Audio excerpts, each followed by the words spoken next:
Y quiero que vayamos al capítulo 1, versículo 3 al 11 de esta porción de la palabra de Dios. Filipenses capítulo 1, 3 al 11. Dice allí la palabra de Dios: doy gracias a mi Dios siempre que me acuerdo de vosotros, siempre en todas mis oraciones rogando con gozo por todos vosotros, por vuestra comunión en el Evangelio desde el primer día hasta ahora, estando persuadido de esto, que le comenzó en vosotros la buena obra, la perfeccionará hasta el día de Jesucristo. Como me es justo sentir en esto de todos vosotros, por cuanto os tengo en el corazón y en mis prisiones y en la defensa y confirmación del Evangelio.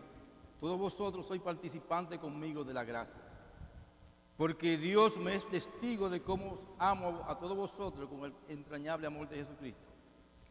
Y esto pido en oración, que vuestro amor abunde aún más y más en ciencia y en todo conocimiento, para que aprobéis lo mejor, a fin de que seáis sinceros e irreprensibles para el día de Cristo, llenos de frutos de justicia que son por medio de Jesucristo, para gloria y alabanza de Dios. Señor, te damos gracias porque nosotros, tus hijos, podemos adorarte en esta mañana y cantar estos himnos con gracia delante de tu presencia. Y ahora, Señor, que vamos a tu palabra, te pedimos que esta sea como una lámpara a nuestros pies y lo que es una lumbrera a nuestros caminos, y nos guíe de cómo debemos seguir delante de tu presencia, viviendo y actuando en este mundo difícil que nos ha tocado vivir, Señor, cuando vemos todas estas cosas que están pasando, donde lo que nos deben de cuidar, lo que hace que nos descuidan, donde cada día, Señor, vemos cosas tan horribles en este mundo. Te damos gracias porque nos ha cuidado y te pedimos que nos siga cuidando, que tenga misericordia de nosotros, de nuestra nación, y que prepare nuestros corazones para escuchar tu palabra de gracia en esta mañana. Te lo pedimos, Señor, en el nombre de Jesús. Amén. En esta porción de la palabra, lo primero que encontramos es la naturaleza de la gratitud del apóstol Pablo. Recuerden que la semana pasada hablamos de por qué Pablo daba gracia, y ahora vamos a ver en el primer punto de hoy la naturaleza de la gratitud del apóstol Pablo. El apóstol Pablo dice: doy gracias a mi Dios siempre que me acuerdo de vosotros, siempre en todas mis oraciones, rogando con gozo por todos vosotros. La gratitud que el apóstol Pablo tenía para con el Señor por los filipenses era piadosa, era personal, era constante, gozosa y comprensiva. Podemos decir entonces, en primer lugar, que esta oración del apóstol Pablo era una oración teocéntrica, centrada en Dios. ¿A quién le daba el apóstol Pablo gracias? Dice: doy gracias a Dios. Y así debemos comenzar nosotros, hermanos, todas nuestras oraciones. Cuando comenzamos, le abrimos nuestros ojos por la mañana: gracias, Señor, porque abrimos nuestros ojos delante de tu presencia. Y al acostarnos también decir: gracias, Señor, porque llegamos a este día, pero siempre dando gracias a Dios. Y lo que encontramos en este pasaje no es un Pablo que le estaba dando la gracia a los filipenses por la forma en que se habían identificado con él. Eso lo hace en el capítulo 4. Al primero que él entendía que debía darle gracia era a Dios. De manera que lo que Pablo comparte con estos hermanos en este lugar era cómo ellos como iglesia lo movían a dar gracias a Dios, indicando con esto su entendimiento de que por el Señor los filipenses eran lo que eran. Somos lo que somos por la gracia de Dios, no por nada de nosotros. Por eso el apóstol Pablo da gracias a Dios. En segundo lugar, la oración del apóstol Pablo era personal. Doy gracias a mi Dios. Pablo ya había incluido a Timoteo en la salutación, como vimos al principio de estos mensajes. Sin embargo, individualiza su acción de gracia. Yo, de manera particular, oro por cada uno de ustedes. Doy gracias por cada uno de ustedes. Hermanos, ¿cuándo fue la última vez, como veremos más ampliamente, que tú diste gracias a Dios por tu hermano? ¿Cuándo fue que tú diste gracias a Dios porque nuestros familiares vinieron aquí a escuchar tu palabra de una manera u otra? Dios lo trajo a este lugar. Pablo daba gracias a Dios por eso, hermano, de una manera personal. Yo doy gracias a Dios por ustedes, decía el apóstol Pablo. pero también era una oración constante. Pablo tiene el propósito evidente de que los hermanos sepan que él los recuerda constantemente. Noten que repite siempre. Hay un énfasis claro en sus palabras. Siempre que me acuerdo de vosotros, siempre en todas mis oraciones por todos vosotros. Muchas cosas llamaban la atención del apóstol Pablo, como muchas cosas llaman la atención de nosotros también, hermano.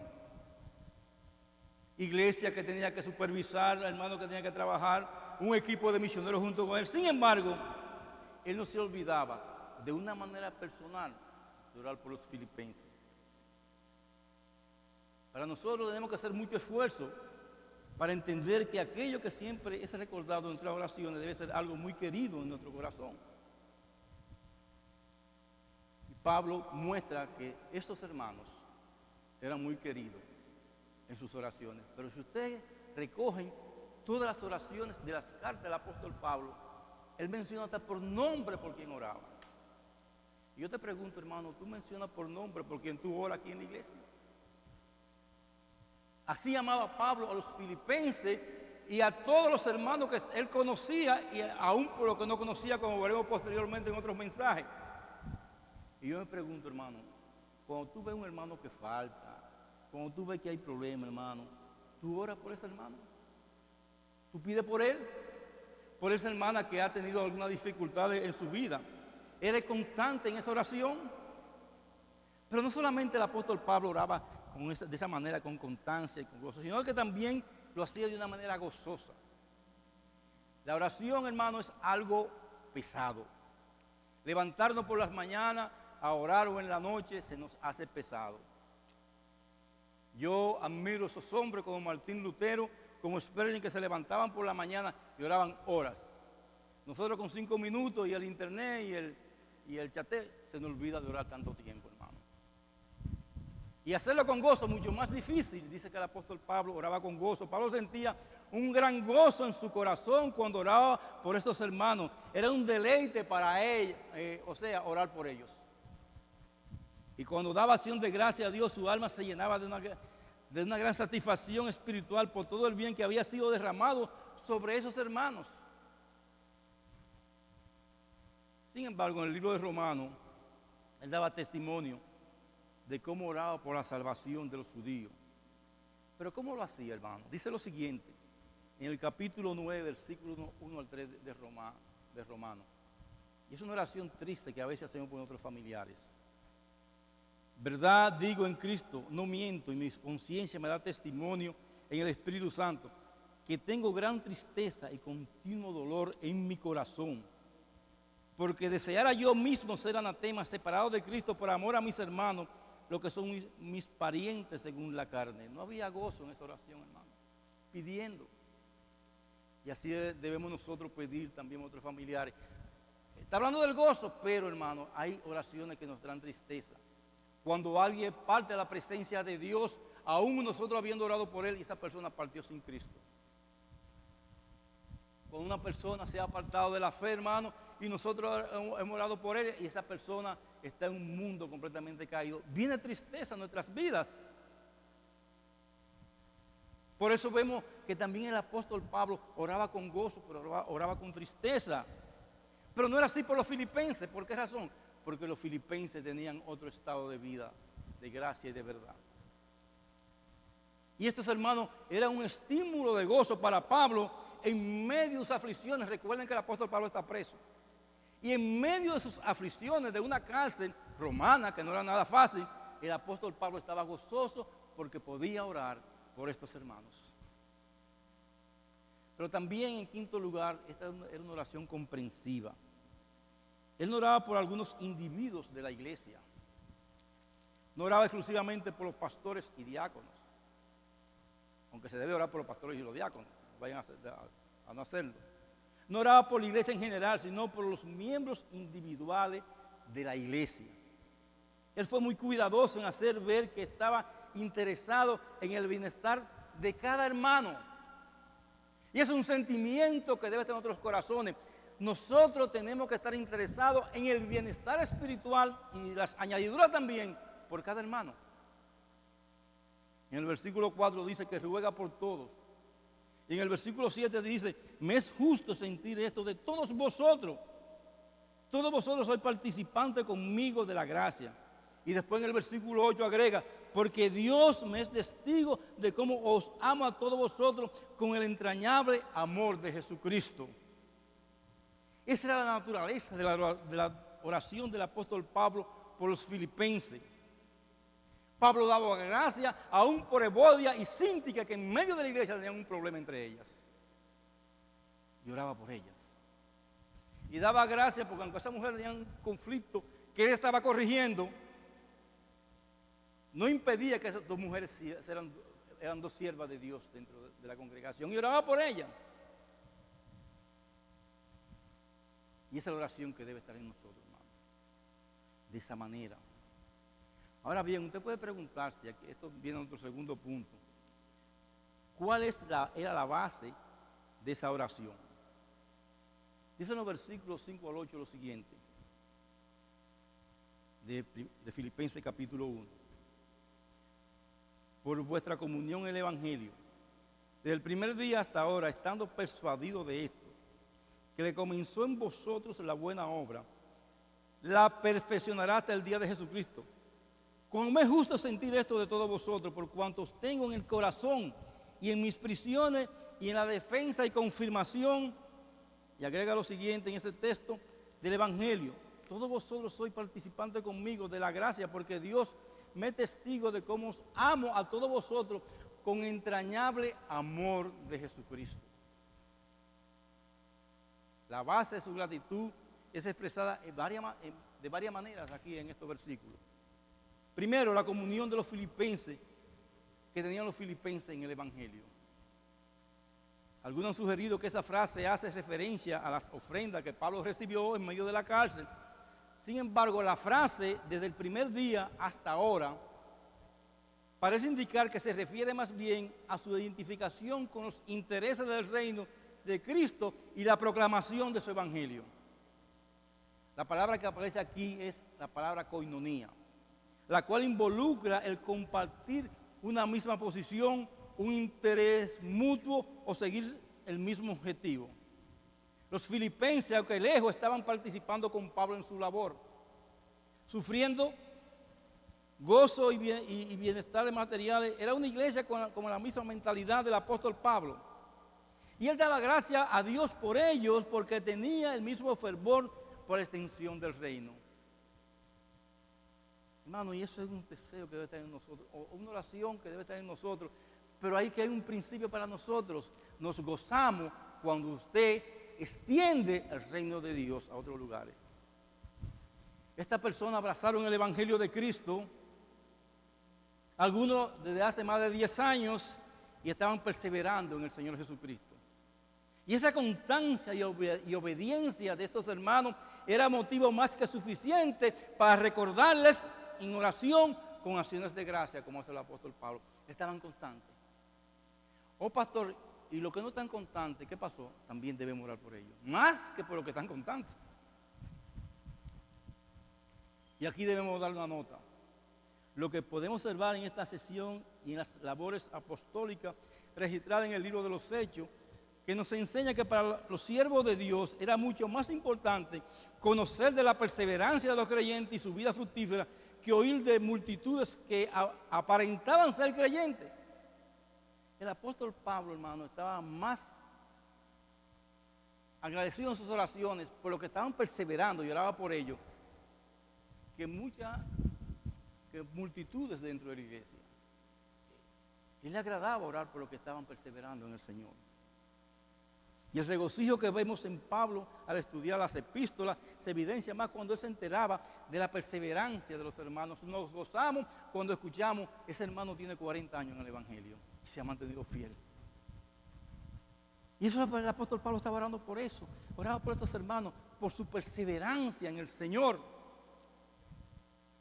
La meta de su ministerio no era guardar un récord de cuánto habían hecho profesión de fe, como hacen muchos, y llenan una iglesia con mucho aparataje, y con mucha música, y con muchas ondas modernas. No, el apóstol Pablo, hermano, estaba orando por otros hermanos, porque ellos, ese grupo de hermanos, estaban perseverando y creciendo en la gracia de Dios, siendo fiel al Señor.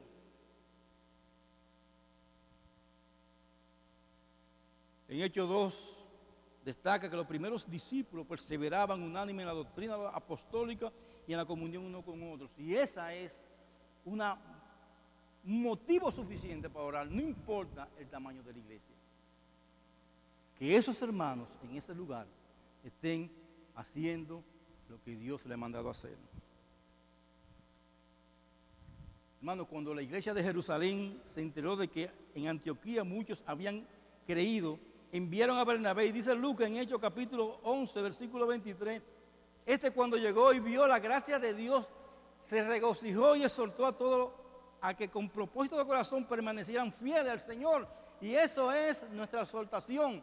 Y debe ser así nuestra oración. Aquellos que perseveren, que permanezcan fieles al Señor. Pero después que Pablo y Bernabé hacen su primer viaje misionero, en la ruta de regreso a su ciudad de origen fue la misma exhortación hizo el apóstol Pablo. En el capítulo 14 del libro de los Hechos, versículos 21 al 22, dice allí: y después de anunciar el evangelio a aquella ciudad y de hacer muchos discípulos, no muchas profesiones de fe, hermano, muchos discípulos, volvieron a Listra, a Iconio y a Antioquía, confirmando los ánimos de los discípulos y exhortándole a que sigan su vida. No, hermano, exhortándole que permanezcan firmes en la fe. Y hay hoy en día una serie de cosas que están pasando en la iglesia. Estuve leyendo un libro de lo que es el deísmo terapéutico. Usted viene a la iglesia para que lo calmen. Usted viene a la iglesia a recibir una terapia. Usted viene a la iglesia para que nadie se meta con usted, que la palabra de Dios no lo ofenda. Y entonces yo puedo hacer lo que yo quiera y Dios va a estar bien conmigo. No, hermano. No es por eso. Esos no son discípulos de Cristo. El discípulo de Cristo es aquel que vive conforme a su palabra y no tiene el deísmo terapéutico, un Dios que es mi sanador, mi terapeuta, mi consolador, aunque Dios hace esas cosas. Pero nuestro fin es en la iglesia glorificar a Dios. La razón que Pablo expresa para realizar el segundo viaje misionero fue para ver cómo están los hermanos.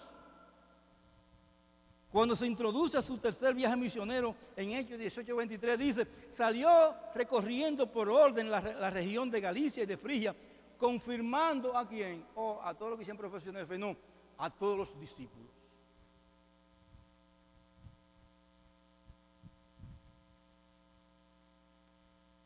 En la orden que hay, me lo hacía ver mi esposa, es de Mateo 28, ir por todo el mundo y predicar el evangelio.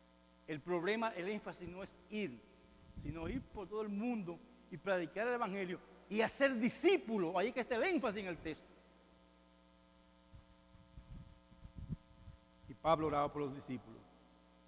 Y cuando le escribió la primera carta a los tesalonicenses, les menciona en el reporte que Timoteo le llevó: por cuanto Timoteo volvió de vosotros a nosotros y nos dio buenas noticias de vuestra fe y amor, y que siempre nos recordáis con cariño, deseando vernos, como también nosotros a vosotros. Y por eso, hermano, en medio de toda nuestra necesidad y aflicciones, fuimos consolados de vosotros por medio de vuestra fe, porque ahora vivimos si vosotros estáis firmes en el Señor. Y esa es la importancia, hermano, de nuestra oración, que encontremos y oremos para que los hermanos estén firmes en el Señor. Y por su parte el apóstol Juan dijo: no tengo yo mayor gozo que el oír que mis hijos andan en la verdad. Dice en su tercera carta en el versículo 4. Es el mayor gozo para nosotros. Hace tiempo mi esposo y yo estudiamos inglés. A mí el inglés, hermano, eso es un asunto grave para mí. Gracias al Señor que aprendí a pedir hamburgues en la comida rápida, pero no he pasado mucho de ahí. Pero había un profesor nuestro que le predicamos la palabra de Dios. En un counter en el aeropuerto Kennedy se encontró el pastor Saladín con él y le dijo: ¿usted es el pastor Saladín? Sí, pero mire, yo soy cristiano. Sí, yo me convertí porque la señora Clara y el pastor Ángel me predicaron y ahora estoy en una iglesia, yo soy un oficial de esa iglesia. Hermano, qué gozo eso.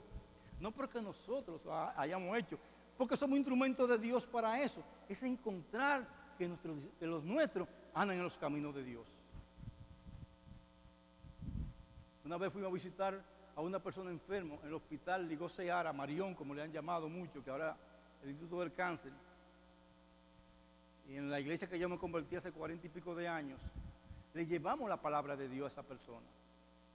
Una vez fuimos a la capacitación a Constanza y me dice este señor que está en la capacitación pastoral: ¿Pastor, ¿usted se acuerda de mí? Digo, no, realmente no me acordaba. Dice, usted no predicó con una hermana que se llama Gisela y yo me convertí al Señor y yo soy copastor en esta iglesia ahora. Hermano, ese es el gozo nuestro. Por eso el apóstol Pablo se gozaba.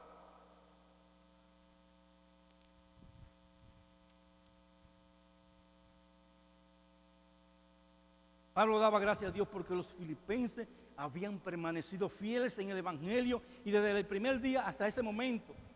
Y nosotros muy ciertamente damos o debemos dar gracias a Dios por tanto que han perseverado fieles y unánimes aún a través de muchos embates y tribulaciones. Gracias sean dadas a Dios porque la iglesia Fundamento Bíblico, hermano, la iglesia Fundamento Bíblico tiene comunión en el Evangelio desde el primer día hasta ahora, 41 años sirviéndole al Señor. Gloria a Dios, hermano. Y gracias sean dadas a Dios porque nos ha concedido el privilegio de crecer en esa comunión en el Evangelio. Y no vamos a cambiar la predicación de la palabra de Dios para tener un show evangélico en los púlpitos y olvidarnos que aquí se predica a Cristo y a este crucificado. La segunda razón que mueve a Pablo a presentar acción de gracia con gozo por los filipenses es su confianza de que Dios terminará su obra de gracia en ellos. Cuando oraba por esta niña, mi oración es que Dios la lleve a su gracia y persevere en la gracia. Dice el versículo 6 lo siguiente, del capítulo 1. Estando persuadido de esto, que el que comenzó en vosotros la buena obra, la perfeccionará hasta el día de Jesucristo. Y la palabra persuadido aquí es fuerte, significa plenamente, estoy convencido. Pablo estaba completamente convencido, no tenía dudas al respecto. Pablo estaba convencido de que la obra que Dios comenzó en ellos la va a terminar. Porque, hermano, Dios no hace la cosa a media. Dios no solo empezó la obra y la ha llevado hasta donde está, Él va a terminar la obra. Solo las personas que han asimilado el plan de salvación, su significación, su carácter y su poder, es la que pueden sentir lo que el apóstol Pablo sintió y compartió en su experiencia. Y hay un tipo de pesimismo en la iglesia que no corresponde con la enseñanza bíblica. No solo la iglesia no dejará de ser, sino que la obra que Dios ha comenzado con sus hijos, aún en nuestra generación perversa, será completada por el Dios que termina bien todo lo que comienza. Hermano, la obra que Dios comenzó en la iglesia Fundamento Bíblico, contigo, con tus hijos, Él la va a terminar. Y es nuestro deber no solo identificarnos teológicamente con la verdad que Pablo enseña en el versículo 6, sino que nuestra meta tiene que ser encontrar el mismo aliento y consuelo que Él derivó de la doctrina de la perseverancia divina. Si no abrazamos esta verdad inquebrantable, no podremos dar gracia con gozo por otros en quienes esta obra está siendo realizada. El autor, hermano, de esta obra es Dios.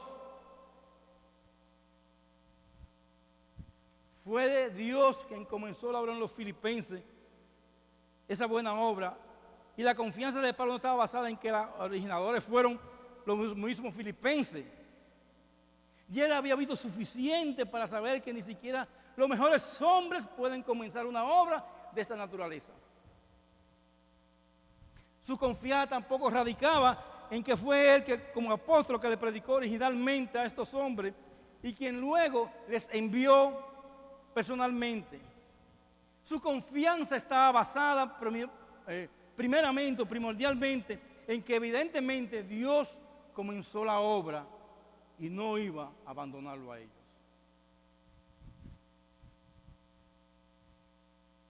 Algo de esta convicción puede ser visto en Hechos capítulo 14, cuando Pablo y Bernabé fueron a reportar su primer viaje misionero a Jerusalén. Lucas nos dice que habiendo llegado y reunido a la iglesia, refirieron cuán grande cosa había hecho ¿quién? Dios con ellos. Y cómo había abierto la puerta de la fe a los gentiles. ¿Quién estaba con ellos? Dios. ¿Quién abrió la puerta a los gentiles? Dios. ¿Quién abrió la puerta de esta iglesia? Dios. ¿Quién la va a terminar? Esta iglesia, Dios. No fue Pablo que comenzó esa obra. No fue Ángel Castillo que comenzó esta obra, ni el hermano Huáscar, ni ningún otro hermano. Dios comenzó esta obra. Si Dios no fuera el que comienza y sostiene esa buena obra, nunca habrá existido una sola iglesia en el mundo. Y la verdad consoladora radica en el hecho de que si comenzó esa obra, Él la va a completar. Pablo sabía que de no haber sido por el Señor cuando lo encontró camino a Damasco, él mismo había permanecido como perseguidor y blasfemo de la iglesia. Le voy a decir una cosa, hermano, Pablo nunca decidió ser cristiano. Nunca, no lo vemos en ninguna parte. Ni siquiera lo imaginó, Dios lo hizo un siervo suyo. Como te ha hecho una sierva y un siervo de él. Y lo que él sabía acerca de sí mismo también lo sabía acerca de los filipenses. Él recordaba que ir a predicar en Filipo no estaba ni siquiera en sus planes. El apóstol Pablo no quería pasar por Macedonia y se le apareció un varón, mira, tiene que pasar por Macedonia. Él quería predicar en otro lugar. Dios le guió hasta allá. Es una historia que le voy a decir, la voy a repetir de nuevo. Y es cuando estaba yo estudiando en el Instituto Bíblico, que quedaba por el 18 de la Duarte, por allá. Vinimos aquí a la iglesia bíblica, a una cantata y a predicar. Y yo dije, yo no vuelvo más de aquel lado del puente. El Señor me tiene aquí por 43 años, me casó aquí. Mi familia es de aquí. O sea, ¿por qué Dios no somos nosotros, hermano?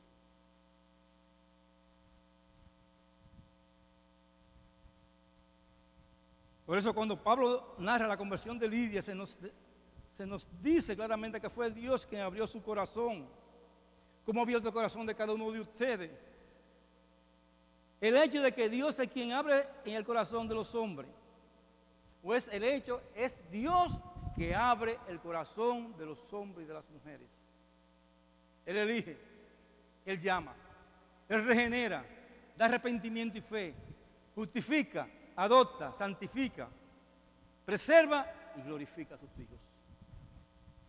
Somos hechura suya, creado en Cristo Jesús, dice el apóstol Pablo en Efesios capítulo 2, versículo 10. No es por ninguna obra nuestra para que nadie se gloríe. Y qué bueno. Porque si fuera asunto nuestro, no hubiera la garantía y la confianza que Pablo expresa en este pasaje. La salvación es del Señor.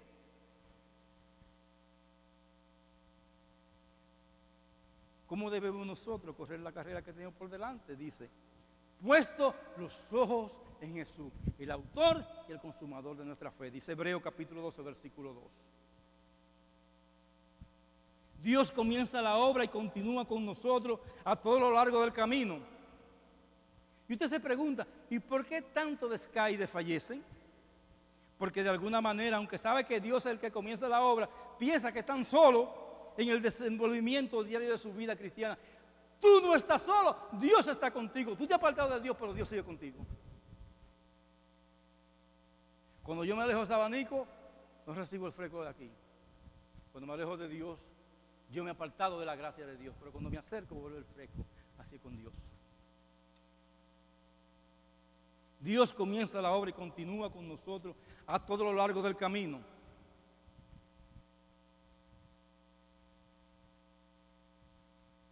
Hermano y hermana, Dios siempre va a seguir y sigue allí, guiando, motivando, refrendando y llenándonos de su amor.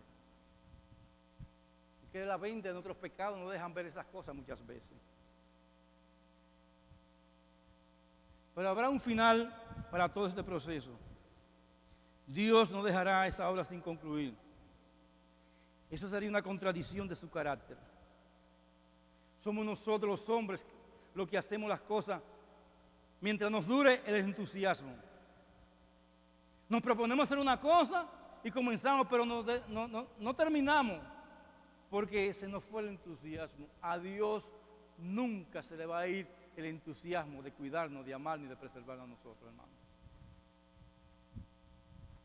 Y habrá un día glorioso de emancipación final. La redención se completa en todo sentido. Y lo que Pablo está diciendo a los filipenses es que Dios que obró en ellos de manera evidente para salvación y que está obrando claramente en su santificación, ciertísimamente también lo va a glorificar.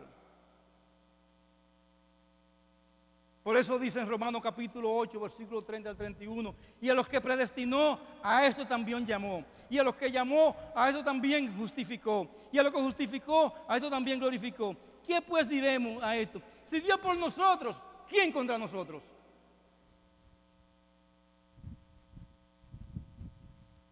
Por todo esto, Pablo daba gracias a Dios por los filipenses. Y nos preguntamos, ¿y qué creyente no debería dar gracias a Dios por ver la marca de la obra, de su obra en otros hermanos? Hermano, no es correcto, no puede ser correcto que aunque la carne sea débil para orar, nuestro espíritu no esté dispuesto a venir o estar en los cultos de oración dando gracias por la obra que Dios está haciendo. Yo me gozo, hermano, me entristezco cuando hay solamente 5 acciones de gracia en la iglesia, cuando deben haber 100.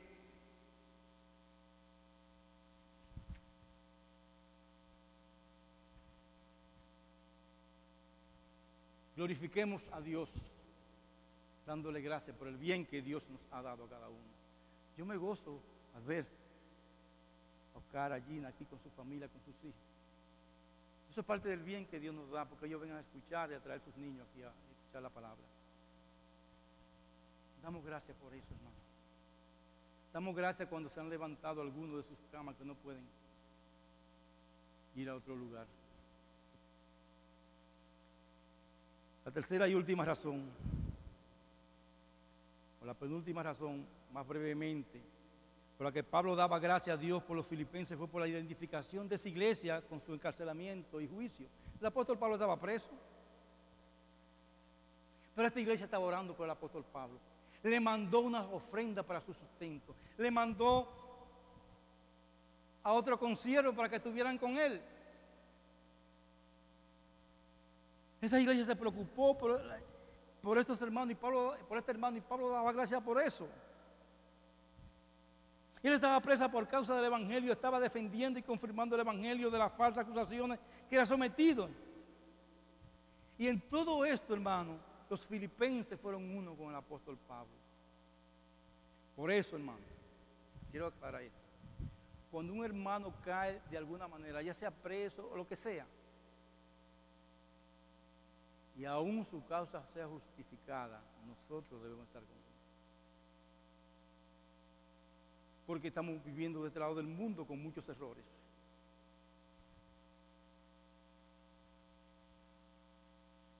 Y ser consoladores aún para aquellos que pecan y se arrepienten de sus pecados.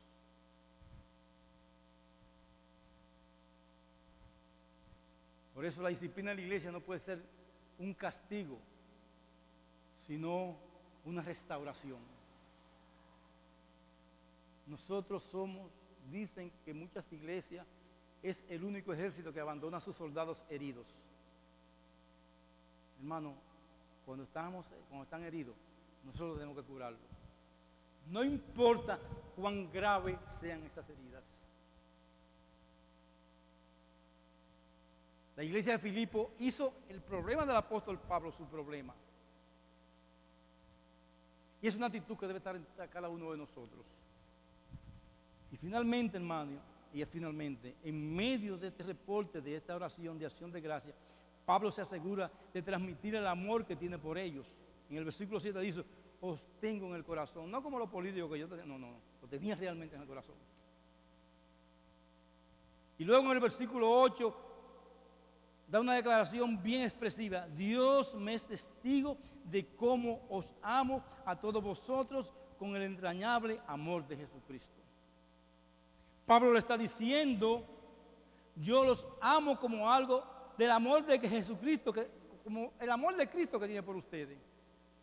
Y es una expresión fuerte que podría utilizar para describir el gran afecto que tenía Pablo por ellos. ¿De qué manera amó Jesucristo? Nos amó a nosotros. De tal manera, hermano, que dejó la gloria, como veremos en el capítulo 2 del cielo, para hacerse hombre y morir por nosotros, de morir por nosotros. Dice el apóstol Pablo, de esa manera yo amo a ustedes. Y él podía llamar a Dios como testigo de su amor, porque todas las inclinaciones, deseos y sentimientos de los hombres están desnudos delante de los ojos de Dios. Dice, yo estoy delante de Dios y Dios sabe cómo yo le amo. Hermano, Dios sabe cómo tú me amas a mí, cómo yo amo a otros hermanos. Dios sabe cuando yo rechazo o no rechazo a un hermano, porque Dios conoce aún las intenciones de todo nuestro corazón. Si no fuera así, Pablo no llamara a Dios como testigo de esa realidad. Tú puedes decir en el día de hoy, hermano, Dios me es testigo de cómo yo te amo. Pero espérate, cuando te voy a dar un no, hermano.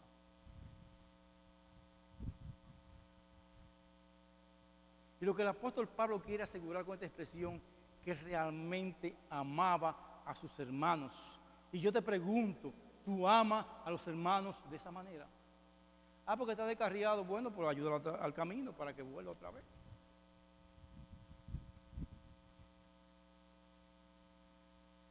¿Y cuál es la aplicación que traigo? Una sola. Tú y yo podemos ser motivo de gozo o de tristeza para los demás. Son los demás movidos a dar gracias a Dios por ti. Son los demás hermanos de la iglesia movidos a dar gracias a Dios por ti. Cuando Pablo recordaba a los filipenses, lo hacía con gozo y daba gracias a Dios por ellos. Cuando los demás se recuerdan de ti, ¿qué piensan? Son motivos a expresar un agradecimiento teocéntrico por ti.